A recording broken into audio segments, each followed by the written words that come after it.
আমি টয়লেটে গেলে যতই চেষ্টা করি গায়ে পেশাবের ছিটা পড়ে।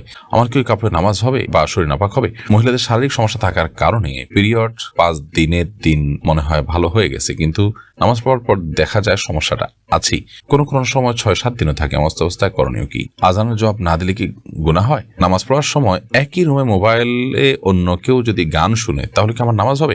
বাথরুমে কি ওযু করা যাবে? শিশুদের খাবার খাওয়ানোর সময় কার্টুন দেখানো যাবে কিনা? আমি কলেজে পড়ি, কলেজে যাওয়া আসার জন্য আমাকে গাড়ি ব্যবহার করতে হয়। গাড়িতে উঠলে দেখা গেছে যে অনেক সময় পুরুষ পাশে বসে, বিশেষ করে সিএনজি, অটো। গাড়ি ব্রেক বা আঁকামাকার কারণে ওই পুরুষের সাথে আমার টাচ লাগে, যেটা আমার অনিচ্ছা ঘটে, তাহলে কি আমার গুনাহ হবে? সেলাই কাজ করি, অনেক সময় কিছু কাপড় থাকে সেগুলো ফেলে দেই বা রেখে অন্যদের কম কাপড় হলে ব্যবহার করি, ক্ষেত্রে গুনাহ হবে কি? মুখে ক্রিম দিয়ে নামাজ পড়লে নামাজ হবে কি? স্ত্রীর মাসিকের সময় রাতে একসাথে ঘুমানোর পর কি সকালে ফজর নামাজ পড়া যাবে? কারণ সাথে থাকতে গেলে স্ত্রীর সাথে বডির টাচ লাগবেই। নিয়মিত দুঃস্বপ্ন দেখি, করণীয় কি? আমি প্রেম করে বিয়ে করেছি, 11 বছর হয়ে গেছে। এখন যতটুকু জানি প্রেমের বিয়ে সহি হয় না। এখন কি করণীয় এবং কিভাবে সহি করা যায়? জান্নাতুল মামা আপনি লিখেছেন, মেয়েদের নেল পলিশ দেওয়া জায়েজ না, কিন্তু পিরিয়ড চলাকালীন সময় কি নেল পলিশ নখে দেওয়া যাবে? মেয়েদের নেল পলিশ যদি দেয় তাহলে সেক্ষেত্রে উজু করতে অসুবিধা হয়, গোসল করলে গোসল হবে না, সেজন্য এটি না জায়েজ। কিন্তু পিরিয়ড চলাকালীন সময় তো আর উজু আর গোসলের ব্যাপার নেই, অতএব এই সময়টাতে নামাজের ব্যাপার যেহেতু নেই, এই সময়টাতে তিনি চাইলে দিতে পারেন নেল পলিশ, কোনো অসুবিধা নেই। সেরিন আক্তার লিখেছেন, মুখে ক্রিম দিয়ে নামাজ পড়লে নামাজ হবে কি?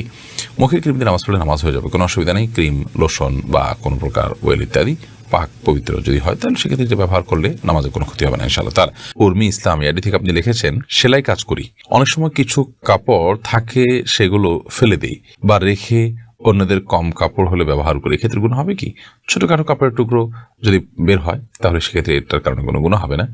আর যদি উল্লেখযোগ্য কাপড়ের টুকরো বের হয় যেটা সাধারণত যিনি বানাতে দিয়েছেন তার দাবি থাকতে পারে, তাহলে সেক্ষেত্রে এটা তাকে ফেরত দিতে হবে, অথবা রাখতে হলে তাকে বলতে হবে যে টুকরো এটা আছে, এটা আপনি নেবেন কিনা। তিনি নিতে চাইলে তাকে দিয়ে দিতে হবে, আর না নিতে চাইলে এটা রেখে দিতে হবে। আপনি লিখেছেন, স্ত্রীর মাসিকের সময় রাতে একসাথে ঘুমানোর পর কি সকালে ফজর নামাজ পড়া যাবে?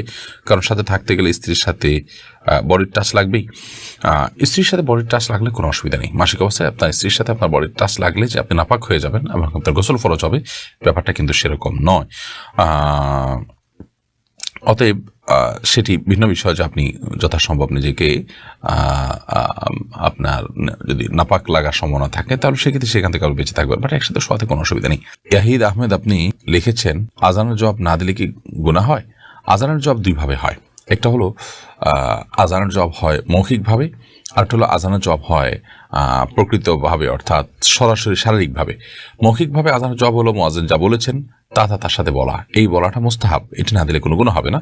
কিন্তু আজানের জবাব যেটা শারীরিকভাবে দিতে হয়, ধরুন মুয়াজ্জিন সাহেব আজান দিলেন, দেওয়ার পরে শারীরিকভাবে জবাব দেওয়া মানে হলো আপনি সে আজানের জবাব দিয়ে মসজিদে যাবেন এবং হাজির হবেন। তো সেই কাজটা যদি আপনি না করেন, মসজিদে উপস্থিত না হন, তাহলে সেক্ষেত্রে আপনি গুনাহগার হলেন পুরুষ হয়ে থাকলে। তাহলে সেক্ষেত্রে আজানের এই জবাব দেওয়াটা, অর্থাৎ শারীরিকভাবে উপস্থিত হয়ে যে জবাবটা, সেই জবাব দেওয়াটা আমাদের জন্য আবশ্যক। সেটা না করলে আমরা গুনাহগার হয়ে যাব। সোহেল পাটোয়ারি হিয়াডি থেকে আপনি লিখেছেন, আমি প্রেম করে বিয়ে করেছি, 11 বছর হয়ে গেছে। এখন যতটুকু জানি প্রেমের বিয়ে সহি হয় না। এখন কি করণীয় এবং কিভাবে সহি করা যায়? আপনার বিয়ে যদি যথাযথ নিয়ম হয়ে থাকে, দুজন সাক্ষীর উপস্থিতিতে এবং মহানা ধার্য হয়ে থাকে, মেয়েদের অভিভাবক ছিল, আপনার অভিভাবক ছিল, সব মিলিয়ে বিয়ে যদি হয়ে থাকে, আলহামদুলিল্লাহ বিয়ে হয়ে গেছে।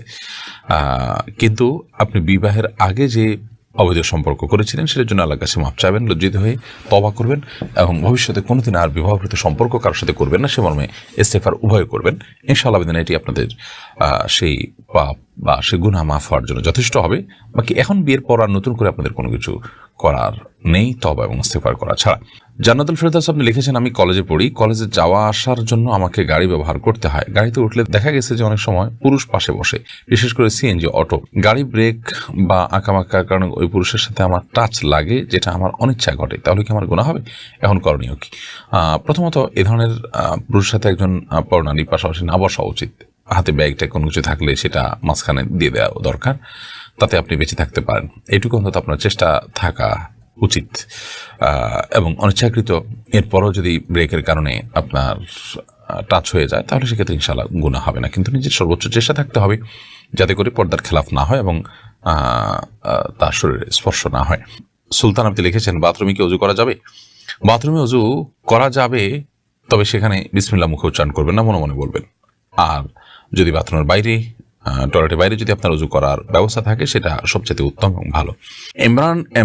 ইমরান আলী আপনি লিখেছেন, শিশুদের খাবার খাওয়ানোর সময় কার্টুন দেখানো যাবে কিনা। খাবার খাওয়ানোর সময় যদি আপনি কার্টুন দেখান, কার্টুনগুলোতে ম্যাক্সিমামই আজকাল মিউজিক থাকে। এই যে মিউজিক থাকে সেজন্য কিন্তু এই ধরনের কার্টুন দেখা বাচ্চাদেরকে দেখানো জায়েজ নয়, গুনাহের কথা। কারণ আপনি সেখানে মিউজিকের যে গুনাহ হারাম সেটিতে লিপ্ত হয়ে যাচ্ছেন, বিধায় সেটি জায়েজ নয়। এবং এর কুপ্রভাব বাচ্চাদের উপরে পড়ে, মনস্তাত্ত্বিকভাবে বাচ্চারা দিন বিমুখ হয় এবং ফাসিকি মানসিকতা তাদের মধ্যে তৈরি হয়, ইত্যাদি নানা কারণে এরকমটি করা জায়েজ নয়। আর যদি সেখানে মিউজিক না থাকে কিংবা সাউন্ড বন্ধ করে নেন, সেখানে অশ্লীল কোনো কিছু না থাকে, তাহলে এটা নাজায়েজ বা হারাম হবে না।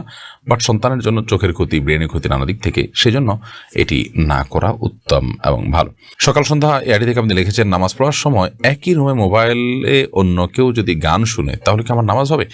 আপনার নামাজ তো হয়ে যাবে মানে আক্ষরিকভাবে, কিন্তু আপনার নামাজের মনোযোগ নষ্ট হয়ে যাবে। সেজন্য নামাজের মনোযোগ নষ্ট হতে পারে এমন কোনো জায়গায় আসলে নামাজ পড়া উচিত নয়, জায়েজ নয়। এবং যিনি এই কাজটি করছেন তার জন্য এটি জায়েজ হবে না যে তিনি একজন নামাজি ব্যক্তি নামাজে ডিস্টার্ব করছেন, তার নামাজের ভিতরে মনোযোগ নষ্ট হতে পারে এমন কোনো কাজ করছেন, সেটি করা তার একেবারেই অনুচিত কাজ। আফসানা ইমরোজ লিখেছেন, মহিলাদের শারীরিক সমস্যা থাকার কারণে পিরিয়ড 5 দিনের দিন মনে হয় ভালো হয়ে গেছে, কিন্তু নামাজ পড়ার পর দেখা যায় সমস্যাটা আছেই।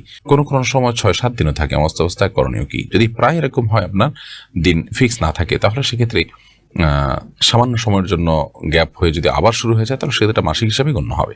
আর যদি আপনার দিন ফিক্স থাকে, এরপরে হঠাৎ করে অনেক পরে, একদিন পরে, আধা দিন পরে আবার দেখা যায়, তাহলে সেক্ষেত্রে রোগ হিসাবে গণ্য করবেন এবং আপনি নামাজ কন্টিনিউ করবেন। ফারজানা ফারজু এডি থেকে দেখেছেন, আমি টয়লেটে গেলে যতই চেষ্টা করি গায়ে পেশাবের ছিটা পড়ে, আমার কি ওই কাপড়ে নামাজ হবে বা শরীর নাপাক হবে? যদি আপনার টয়লেটে আপনার গায়ে পেশাবের ছিটা আসে, সেই ছিটাগুলো যদি ওই যে শুয়ের আগায় যতটুকু পানি পড়ে এই টাইপের ছিটা, তাহলে সেক্ষেত্রে আপনার এর কারণে কোনো চিন্তা করার কোনো কারণে, এর কারণে আপনার শরীর বা কাপড়ে লাগলে সেটা নাপাক হবে না, কারণ এটি মানুষের সাধ্যের বাইরে এটুকু থেকে বেঁচে থাকা।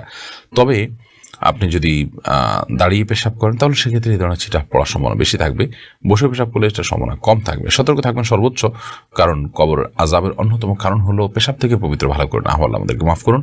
আর যদি আপনি শত চেষ্টা করার পরও পারেন না, লেগে যায় 2-1 ফোঁটা, তাতে কোনো অসুবিধা নেই ইনশাআল্লাহ।